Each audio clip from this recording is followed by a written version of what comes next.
Pero aquí viene la continuación de nuestra serie Jesús en modo pregunta. Y la pregunta que nos hace hoy el Señor es: ¿de qué sirve ganar el mundo y perder el alma? Esa fue una pregunta que Jesús nos hizo. Todos los seres humanos vivimos en un afán por trabajar, por producir, por poseer, por alcanzar estatus, por alcanzar fama, por alcanzar reconocimiento.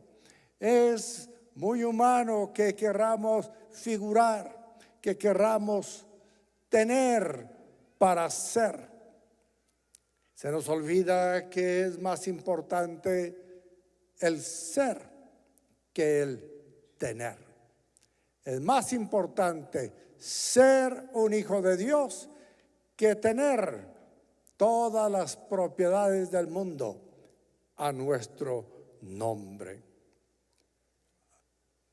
La sociedad nos muestra ejemplos de personas que de una manera extraordinaria alcanzaron mucha fama, mucha riqueza, y luego perdieron su vida a causa de la perdición en la que se metieron.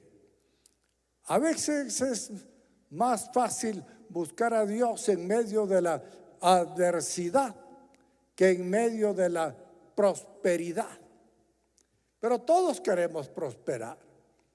Por eso es importante buscar primeramente el reino de Dios y su justicia, y todas las cosas vendrán por añadidura. Sí, queremos el vestido, queremos el techo, queremos la comida, y el Padre Celestial sabe que tenemos necesidad de esas cosas. Pero no podemos dejarnos deslumbrar por las luces de la ciudad. Eso le pasó al sobrino de Abraham. Se pelearon los pastores de Abraham con los pastores de su sobrino Lot. Y Abraham dijo: no podemos vivir entre conflictos aquí entre nosotros. Así que escoge tú. Te vas para las llanuras donde están Sodoma y Gomorra, entonces yo me iré para las montañas. Pero si tú escoges irte para las montañas, yo me iré para los valles. Y Lot escogió irse para donde estaban las ciudades perversas de aquel entonces. Y poco a poco fue acercándose hasta que se hizo ciudadano de Sodoma y Gomorra. Y las consecuencias fueron la destrucción de todo lo que había alcanzado allí. Todos sus bienes materiales se quemaron cuando el Señor envió fuego para destruir a Sodoma y a Gomorra. ¿Y de qué le sirvió tener sus casas allí, tener sus inversiones allí y tener un nombre allí? Al final Dios tuvo misericordia y lo sacó a él, a su esposa, a sus hijas, y les dijo: no miren atrás, solo hacia adelante. Pero algunas esposas son como la mujer de Lot, ¿verdad? Usted le dice: no mire, ¿y qué es lo que hace ella? Mira. Usted le dice: no vaya, ¿y qué hace? Va. Usted le dice: no diga, ¿y qué es lo que hace? Dice. Pues esta era como algunas de ustedes. Le dijeron: no mire atrás, ¿y qué fue lo que hizo? Lo primero que hizo, mirar para atrás, porque su corazón no estaba con ella, estaba en Sodoma y Gomorra, y se convirtió en estatua de sal. Un ejemplo de que cuando el Señor nos llama, nosotros debemos caminar puestos los ojos en Jesús, el autor y consumador de la fe. Vale la pena ir hacia adelante, puestos los ojos en Jesús. Esto me recuerda la historia de aquella niña que iba a dar su primer concierto de violín en público y estaba muy nerviosa. Y el maestro le dijo: cuando subas al escenario y veas que ahí están tus amigos, tus primos, tus enemigos y todos los demás que son distractores, levanta tu mirada al palco. Allá arriba voy a estar yo. Y si te hace falta, mírame. Yo te voy a guiar como lo he hecho en las clases. Y así pasó, subió la niña, se desconcertó al oír los aplausos, al ver la multitud, al ver las luces, pero se recordó que entre toda esa gente estaba el principal, su maestro de violín. Levantó la mirada, vio al maestro, siguió las señales del maestro y entonces salió adelante. A veces nos pasa como al apóstol Pedro. El apóstol Pedro, muy atrevido, le dijo al Señor en medio de la tormenta: si tú eres y no un fantasma, de que yo vaya a ti y vaya sobre el agua. Y el Señor le dijo: ven, Pedro. Y Pedro saltó y caminó sobre el agua. Algo totalmente contrario a las leyes de la física. Caminó sobre el líquido, Pedro. En medio de las olas, en medio de los ruidos, allí en medio de la tormenta, caminó hacia donde estaba Jesús. Pero en algún momento lo traicionaron sus emociones, los ruidos y los distractores. Quitó la mirada de Jesucristo, empezó a ver las olas, empezó a oír los ruidos y se hundió. Y gritó: ¡sálvame! Y el Señor le dijo: dame tu mano. Y lo levantó y caminaron juntos de regreso al barco otra vez. Cuando estamos con Jesucristo, hasta lo imposible se hace una realidad. Y hermanos, aquí todos nosotros éramos imposibles, pero por la fe en Cristo ahora somos posibles. Estamos hechos como una nueva criatura. Hemos visto celebridades como Elvis Presley nacer en una pequeña aldea de Tupelo, Mississippi, hijo de padres pentecostales de las iglesias de las asambleas de Dios. Papá era diácono de la iglesia, era gente muy pobre. La madre, cuando dio a luz a Elvis, perdió al hermano de Elvis, eran gemelos. Y ella tuvo que trabajar muy duro para hacer que Elvis estuviera vestido con ropa que le regalaban y ella le reparaba.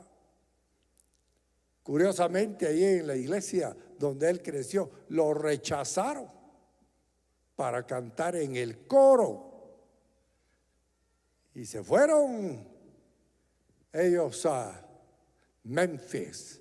Y allí empezó a trabajar él ya en su juventud como piloto de camión. $30 a la semana ganaba como piloto. Pero le gustaba ir a donde cantaban los hermanos de color, o como decimos en Guate, los negritos. Allí estaba viendo cómo los negritos movían el esqueleto y cantaban, y se le pegó esa música, le gustó.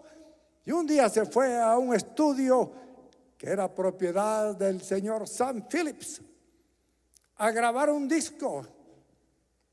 Por $5 podía grabar un disco con lo que fuera, y él grabó una canción para su mamá. Y en lo que estaba grabando la canción, alguien le fue a decir al dueño del estudio: mire, don Sam, ahí hay un blanco que canta como negro. Y eso era lo que usted estaba buscando. Y se fue a buscar a este cantante joven muy especial y le ofreció grabarle profesionalmente, ya con músicos profesionales, sus canciones. Y la primera que le grabó la pusieron en la radio y fue un éxito. La historia es que Elvis se convirtió en el rey del rock and roll.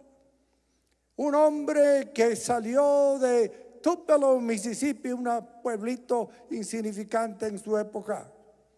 Pobre, se convirtió en multimillonario, en la estrella del rock.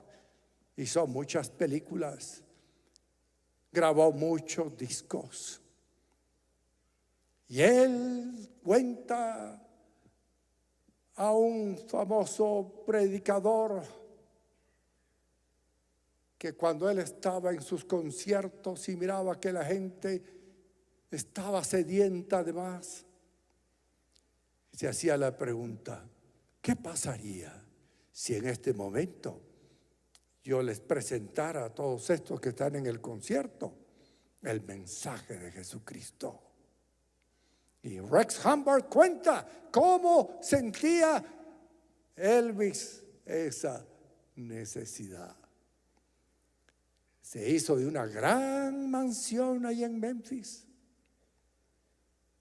piscinas, canchas de tenis, muchos Cadillacs que eran sus carros favoritos. Llegó a tener tal fortuna que hubo alguien que en un programa de radio le dijo: Elvis, ¿por qué no me regalas un Cadillac? Y se lo mandó a regalar. Elvis se volvió muy rico, pero muy solo. Y en esa soledad empezó a caer en las drogas. Y sus últimos años ya no era aquel figurín de persona, de cuerpo atractivo. Era un hombre que parecía un barril de grasa, con el perdón a cualquier semejante que esté aquí. Pero eso parecía Elvis, un barril de grasa. Y terminó haciendo realidad su canción Heartbreak Hotel. Estoy solo, baby, estoy solo, tan solo que quisiera morir. Y murió. Tenía 47 años de edad cuando murió.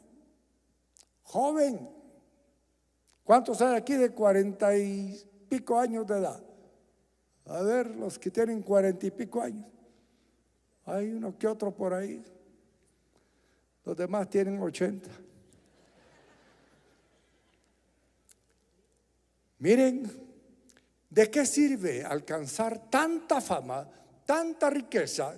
Y como dice el Señor, ¿de qué sirve ganar el mundo entero si se pierde la vida?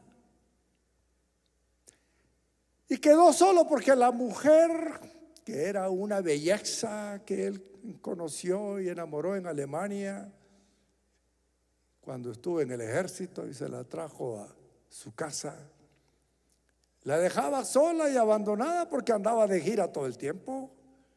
Predicando, iba a decir yo, pero cantando a sus conciertos. Entonces, para que estuviera ocupada, le contrató un entrenador de karate. Y entre llave y llave, ya ve lo que pasa. Se enamoraron, o por lo menos se enredaron en un amorío. Y finalmente el pobre Elvis se quedó sin su esposa, sin su hija, y perdió la vida. Por eso cuando leemos en Marcos 8:34 dice: entonces llamó a la multitud y a sus discípulos. Si alguien quiere ser mi discípulo, les dijo, que se niegue a sí mismo, lleve su cruz y me siga. Porque el que quiera salvar su vida, la perderá. Pero el que pierda su vida por mi causa y por el evangelio la salvará. ¿De qué sirve ganar el mundo entero si se pierde la vida? ¿O qué se puede dar a cambio de la vida? Si alguien se avergüenza de mí, tome nota, y de mis palabras en medio de esta generación adúltera y pecadora, también el Hijo del Hombre se avergonzará de él cuando venga en la gloria de su Padre con los santos ángeles. Mis queridos hermanos, ay de aquel que se avergüence de Cristo. Donde quiera que estemos, en la escuela, en la universidad, en el club, en el barrio, en el trabajo, en cualquier actividad social, nunca se avergüence de Jesús y del Evangelio. Sea persona de carácter, de convicciones, y a donde quiera que vaya, a cenar con un presidente de la República, a comer con un alto ejecutivo de empresa o con una persona de la élite social del país, donde quiera que usted vaya, levante en alto el nombre de Cristo y dele la gloria a Él, porque lo que somos es por su amor, por su gracia, por su poder. Jamás se avergüence de ser un cristiano. Hay cristianos hoy en día que la están pasando mal, porque de veras están tomando su cruz y están sufriendo persecuciones. En la mayoría de países musulmanes los cristianos son perseguidos a muerte. Un miembro de la congregación me contaba que fue a Egipto a ver a su hija porque ella se casó con un árabe. Y estando allá conoció una pequeña iglesia cristiana evangélica y empezó a frecuentarla. Cuando regresó en un siguiente viaje, le contaron que al pastor de la iglesia lo habían subido al último piso del edificio y lo habían lanzado y lo mataron. Ante circunstancias como esas, se pone a prueba nuestra fe.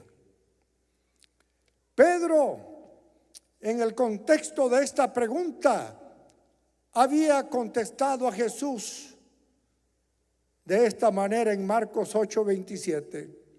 Jesús y sus discípulos salieron hacia las aldeas de Cesarea de Filipo. En el camino les preguntó: ¿quién dice la gente que soy yo? Unos dicen que Juan el Bautista, otros que Elías y otros que uno de los profetas. Contestaron: ¿y ustedes quién dicen que soy yo? Tú eres el Cristo, afirmó Pedro. Jesús les ordenó que no hablaran a nadie acerca de él. Antes de que Jesús les hiciera la pregunta que veremos hoy, les hizo la pregunta: ¿quién dicen que soy yo? La cual estudiamos hace 15 días. La contestación de Pedro era correcta. La pregunta iba más allá. Pedro les dice: tú eres el Cristo, es decir, el Mesías. Cristo del griego y Mesías del hebreo, ambos significan ungido. ¿Qué significa Cristo? Ungido. Jesús es el ungido, el Cristo, el Mesías. Pero la respuesta de Pedro tenía que ser llevada a la acción. Por eso Jesús le dice allí en el versículo 34 que ya leímos: entonces llamó a la multitud y a sus discípulos. Si alguien quiere ser mi discípulo, les dijo, que se niegue a sí mismo, lleve su cruz y me siga. Usted dirá: mire, pastor, yo llevo una cruz aquí, mire, es de oro. No se refería a esa cruz que usted compró en una joyería. No se refería a esa cruz de madera que a veces ponemos en la pared. No, tiene que ver algo más. Jesús nos pone condiciones para ser discípulos de Él. Y por eso dice, si alguien quiere ser mi discípulo, entonces niéguese a sí mismo. ¿Qué es negarse a sí mismo? Negarse a sí mismo no solo significa vivir una vida de negación personal o autodisciplina o ser un asceta refundido en una cueva en el desierto. Es renunciar a los propios deseos, ambiciones y objetivos personales y someterse a Cristo como esclavo. Me pregunto, ¿estamos de veras dispuestos a ser discípulos de Jesús? ¿Cómo reaccionan a veces los hermanos en la casa cuando uno le dice al otro, mira, tráeme por favor aquella tortilla que está allá? Tráela vos, acá soy tu cholero, pues. No nos gusta servir a la gente. No nos gusta que nos pidan que sirvamos. Pero sí nos impresiona cuando oímos decir, y ahora con ustedes el siervo de Dios. El siervo de Dios literalmente debe ser un esclavo de Dios. Si somos discípulos de Cristo, debemos ser esclavos de Cristo. De ahí viene lo que el Señor nos dice, y llevar la cruz. Es renunciar a los propios deseos, ambiciones y objetivos personales y someterse a Cristo como esclavo. Los soldados en un ejército no cuestionan las órdenes de sus oficiales. En el ejército las órdenes se cumplen, no se discuten. Y en el ejército del Señor es igual. Si Él ordena, ¿qué tengo que hacer yo? Obedecer. Pero nosotros nos gusta regatear con el Señor. Nos gusta discutir con el Señor. Se nos olvida que Él es el que manda y yo soy el que obedezco. Es negarse a tener autonomía y a ser autosuficientes. Llevar su cruz no significa aceptar una vida de dureza, que es el sentido en que a veces se ha tomado esta expresión hoy en día, pero significa someterse a la terrible y vergonzosa ejecución por crucifixión. Qué importante es que cuando Jesús tomó la cruz, fue verdaderamente un madero que Él cargó en la espalda por la vía dolorosa de Jerusalén hasta llegar al monte Calvario, y allí lo clavaron en ese madero y no le pusieron anestesia, lo clavaron de manos, de pies, lo coronaron de espinas. Y luego ese madero lo levantaron, lo ensartaron en el suelo, y Jesús, desnudo delante de todos, sufrió ese vejamen. ¿Estamos dispuestos nosotros a ser clavados así? La Biblia dice que debemos amar a nuestra esposa como Cristo amó a la iglesia. ¿Cómo amó Cristo a la iglesia? Se dejó crucificar. ¿Y usted cómo alega cuando tiene que entregar el cheque a su señora para pagar todas las cosas? Bueno, si es buena administradora, si es una botarata, le sugiero que lo administre usted. Pero eso sí, ya sabe en quién se va a gastar lo que gana. Se lo va a gastar en la colegiatura de los hijos, se lo va a gastar en los útiles escolares de los hijos, se lo va a gastar en sostener su casa, darle de comer a todos los que ahí vivan, ayudarlos cuando están enfermos, pagar el seguro de gastos médicos o la cuenta del hospital. En fin, usted tiene que estar dispuesto a amar a su esposa como Cristo amó a la iglesia, es decir, déjese clavar. Y por eso está bien clavado, porque ama a su mujer y a su familia. Pero lo hace con gusto porque la ama. Si alguien quiere ser mi discípulo, dice Lucas 9:23, que se niegue a sí mismo, lleve su cruz cada día y me siga. Seguir a Jesús significa algo más que identificarse como seguidor de Cristo. Significa renunciar a uno mismo y seguir el viaje con Él, incluso si ese nos lleva a la muerte. Recuerden que Jesús es nuestro líder, porque el líder es alguien que conoce el camino. Y Jesús no solo conoce el camino, Él dijo en Juan 14:6, yo soy el camino, la verdad y la vida, y nadie viene al Padre sino por mí. No podemos obviar ese camino, es el único. Tenemos que llevarlo.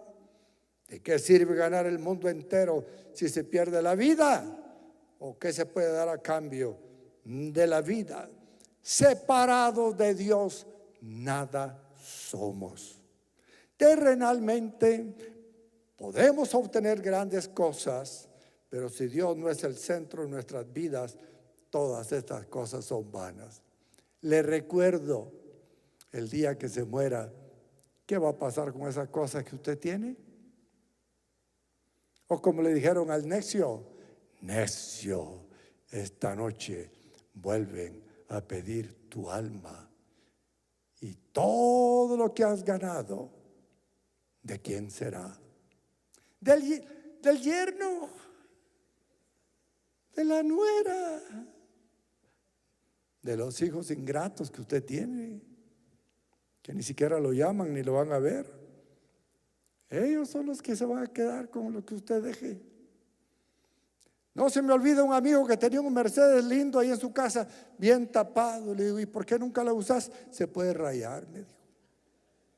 Yo dije, el día que se muera ya me imagino al yerno manejando el carro. Y así fue, vi a un pariente con el carro de arriba para abajo. Así que si usted tiene un buen carro, úselo. Cada vez que a mí me regalan algo, me lo pongo pronto.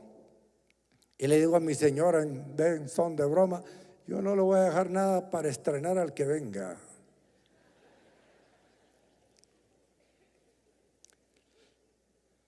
De manera práctica, como discípulos, somos llamados a ser santos. Ser santos quiere decir que somos separados para Dios, que le damos la espalda al pecado y obedecemos sus mandamientos. ¿Estamos dispuestos a darle la espalda al pecado, hermanos? Sí. Como 29 dijeron amén. ¿Estamos dispuestos a darle la espalda al pecado? Sí, mis hermanos. Y a obedecer sus mandamientos. Primera Pedro 1:15-16 dice, más bien sean ustedes santos en todo lo que hagan, como también es santo quien los llamó, pues está escrito, sean santos porque yo soy santo. Dígale a su vecino, seamos santos porque Dios es santo. Es la única manera en que podemos estar con Dios, ser santos. Y para eso nos conviene leer y practicar la Biblia todos los días. Nos conviene hacer discípulos, así como Jesús hizo discípulos. Somos llamados a multiplicar nuestro discipulado en otros. Servir con excelencia dentro y fuera de la frater. Ser generosos con Dios y con el necesitado. Debemos de dar nuestros diezmos y ofrendas a Dios y ayudar a aquel que está pasando por alguna necesidad. Así que ante la pregunta que nos hemos hecho hoy, ¿de qué sirve ganar el mundo y perder el alma? ¿Qué respondemos? Yo prefiero ganar el mundo aunque pierda el alma, o estoy dispuesto a renunciar a todo si es necesario, pero tener salvación y vida eterna. Que Dios nos conceda, hermanos, ser discípulos de Jesús en todo momento. Pongámonos en pie y démosle gracias al Señor porque Él nos ha llamado para ser sus discípulos. Estemos dispuestos a seguir adelante, cueste lo que cueste, llevar nuestra cruz cada día y seguirle. Oremos al Señor. Padre nuestro que estás en los cielos, gracias por enviar a Jesús, tu Hijo amado, a morir por nosotros en la cruz del Calvario y por darnos el mejor ejemplo de cómo debe ser nuestra vida en esta tierra mientras llegamos a la patria celestial que tú nos tienes preparada. Ayúdanos, Señor, a renunciar al mundo, al pecado, a morir a los deseos de nuestra naturaleza pecaminosa, a las obras de la carne y a ser, Señor, santos como tú eres santo. Gracias, Señor, por tu amor para nosotros. Y en esa misma actitud hermosa de oración en que estamos, pregunto, ¿hay alguno entre nosotros que quiere hoy convertirse en un discípulo de Cristo y decirle, aquí estoy, Señor? Así como Pedro y Juan y Mateo oyeron el llamado de Jesús para ser sus discípulos, nos llama ahora para que nosotros también seamos discípulos de Él. Si hay aquí alguien que quiere entregar su vida a Cristo y recibirle como su Señor y Salvador personal, pues yo le animo a que tome la decisión hoy y se entregue a Él, porque Él le ama y Él le va a dar el poder para vencer el pecado, el vicio, salir de la soledad y vivir de ahora en adelante con Cristo en su corazón. Si hay alguien que quiere entregar su vida a Cristo, por favor, ahí donde está, ponga su mano en alto y con gusto le acompañaremos en oración para que usted pueda recibir el perdón de pecados. ¿Hay alguno que quiere hoy abrir su corazón a Jesús y decirle, Señor, entra a mi vida, transfórmame, ámame? Sí, aquí tenemos una preciosa niña levantando su mano. Qué bueno, qué gran decisión. Muy bien. ¿Hay alguno más que quiere entregar su vida a Cristo? Ponga su mano en alto ahí donde está y vamos a orar por usted. ¿Hay alguien más? ¿Hay alguno más? Voy a invitar por favor a esta niña que nos acompañe aquí al frente, y hay alguien más por allá que no ubico todavía, pero me están haciendo señales. Salgan de su lugar, vengan, vengan aquí al frente, acérquense. Con razón dijo Jesús, dejen a los niños venir a mí, porque de los tales es el reino de los cielos. Sí, los papás pueden venir y acompañar a su hijita. Claro que pueden venir, por supuesto que pueden venir. Qué hermoso ver a nuestros hijos crecer en la fe, crecer en la gracia. Aquí viene otra preciosa niña, qué bueno, qué alegre. También han llegado adultos, jóvenes. Viene otro. ¿Usted es su papá? Sí, con este hermoso niño. Este viene para arriba de una vez. Me quiere quitar el puesto. Qué bueno que estamos aquí, hermanos, viendo cómo Dios en su amor sigue transformando vidas y formando nuevos discípulos. ¿Habrá alguno más que quiere hoy tomar la decisión de entregarse a nuestro Señor y comenzar una vida nueva? Salga de su lugar y venga. Amigo que nos ve por las redes sociales, por la televisión, usted también, ahí donde está, importa en qué país se encuentre o en qué lugar se encuentre, donde esté, usted puede abrir su corazón a Cristo y recibirle como su Señor y Salvador personal. Si quiere hacerlo, ore con nosotros la misma oración que este grupo que está aquí al frente hará en este instante. Y qué hermoso ver a varias personas que tienen su sticker de visitante. Invite a gente que venga, tráigalos con usted. Usted va a estar feliz de ver a sus amigos y familiares entregar su vida a Cristo. Oren conmigo esta oración, por favor. Digamos juntos así: Padre nuestro que estás en los cielos, reconozco que soy un pecador. Me arrepiento por todos mis pecados. Toma mi vida, Señor, transfórmala. Hazme a tu imagen y semejanza. Hazme un hijo de Dios por la fe en Jesucristo, quien murió por mí en la cruz del Calvario. Fue sepultado, pero resucitó al tercer día. Fue levantado al cielo, está sentado a la diestra de Dios Padre y pronto vendrá por su iglesia. Gracias, Señor, por darme hoy el privilegio de convertirme en hijo tuyo. En el nombre de Jesús te lo pido, Padre Santo.